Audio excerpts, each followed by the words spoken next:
Alright, what's going on guys? And today I've just got another shoot for you that is very, very art inspired, like always. And the art that I'm trying to interpret for my shoot today is this artwork by John Everett Millais, Ophelia, which is based off the tragedy Hamlet by Shakespeare.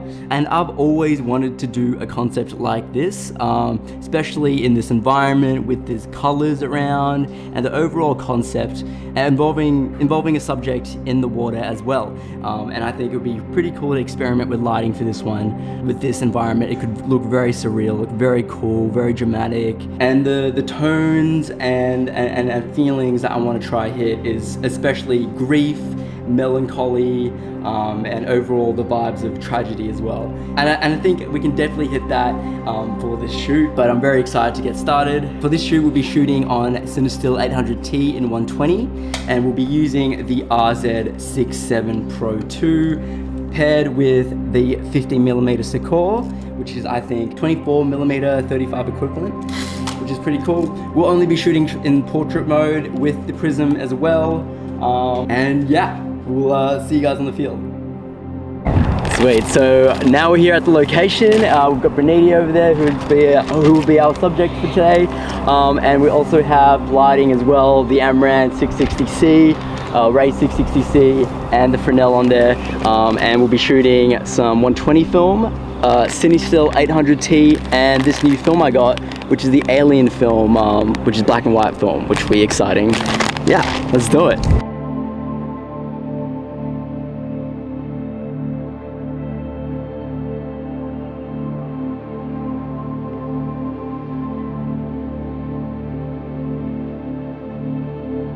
Alright, sweet. So now we've done the first color roll. I'm going to transition to black and white now, and we're going to change my roller. And you just stay there, Bernini. Yeah! Nice, thank you.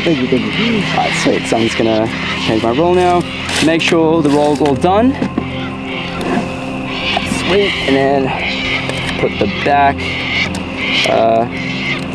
Forgot what that's called. Film back's off, film back's open. Here's our finished roll. It says exposed.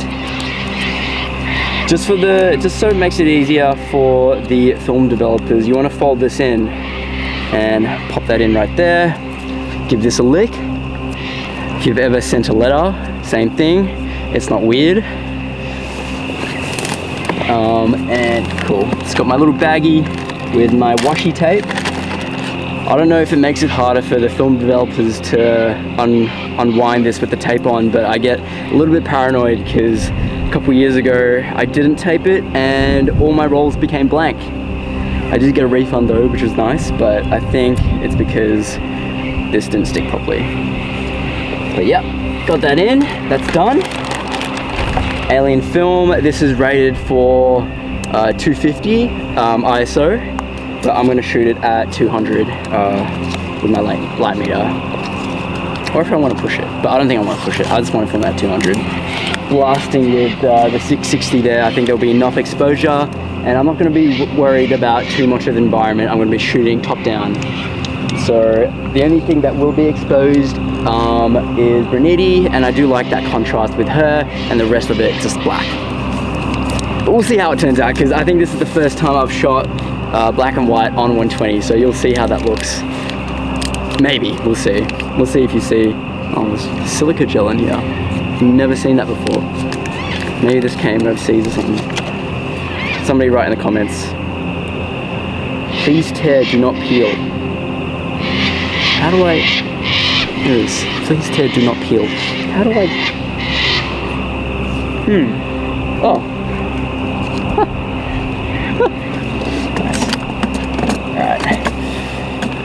How you doing, Bernini? Yeah, it's so good. Good? Cold? It's okay, it's nice. It's alright. This roll will be super quick. Okay. Alright, so the one thing about shoots like these is if the model's in the water, you gotta be quick. You gotta be quick. You gotta be mindful. And especially, it's like summer right now in Melbourne, but low-key it's just like 20 degrees. So in volatile environments like Melbourne, you gotta be mindful and be fast and know what you want. Cool. So that's in. Cool. That's in, ready to go. Seal that up. And make sure with the light meter, you change that rating down. Oh shit. Oh shit. To 200. 200, there we go. Cool, awesome. There we go. Now, we'll see what the exposure's like over here. So I'm gonna stop down to 5.6 aperture. And in the light, oh actually no. Let me change the light to CCT mode. So we get a little bit more output, and because it's black and white, it doesn't really matter. Yeah. Full 100%. Whoa. I'm not sure how much lux it is at 1 meter, but at 600 watts, it better be good.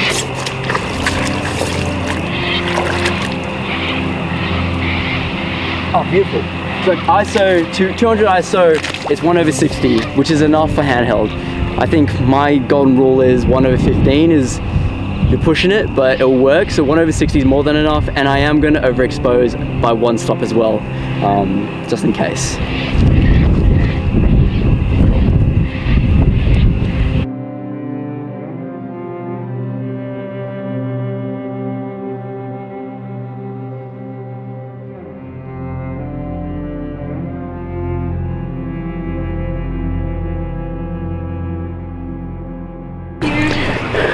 All right, so that's a wrap. They're currently taking some BDS photos and whatnot, but that is a wrap, and we'll head to just pack up and head home. I don't know if this is the end of the video, but I guess I'll see you guys back at home. All right, so we're back. Different day, but I've got my scans back. Shout out to Halide Supply and Halide Express for developing and scanning my photos. They always do it for me, and they always do it super quick, so I do recommend going to them. They're really easy to work with. But you know, we're back. I've got the scans back over here, and I did a few edits with them just to color correct. And change up the exposure and highlights and shadows and all that. But I'm really happy with how these scans came back and how the edits turned out as well. Honestly, very happy with how the shoot turned out. You can definitely see, you know, a bit of subtle halation, you know, properly exposed the whites and highlights in this photo, subtle halation, and Bernini killed the posing and everything. But yeah, overall, I really am happy with how the photos turned out. I love the depth of it. I love the clarity of it as well, and how the colors turned out. Shout out to Amran providing that light. I hope you guys liked the photos as well, and please do leave a comment if you have any questions about anything else that I have forgotten to say in this video. We did shoot with this black and white film shortly after, and because it was getting a little bit darker, I didn't want any of the environment to be in it too much, and I wanted like this almost spotlight effect. So with the Fresnel, I was able to do that and focus the spotlight or the light onto my subject even more, and I blasted that light to 100%. So you do have, so I did expose Bernini properly in that sense, but that would mean because I blasted that light on her, the rest of the environment will bleed off to eventually, and the rest of the environment will be, I guess, you know, underexposed or completely black, which is the effect I wanted, because I didn't really want to have this black and white film to mimic the color film or color concept a bit too much. And we got some awesome results here with the black and white film, which is really awesome. And I think the black and white film was re-spooled from, I guess, 35mm or something like that. You can see the sprockets here. You can see the sprockets when we do the film, but I love that effect as well. Yeah, so you got some crazy effects here, and I'll pop it on screen as well. But with the black and white, it's very...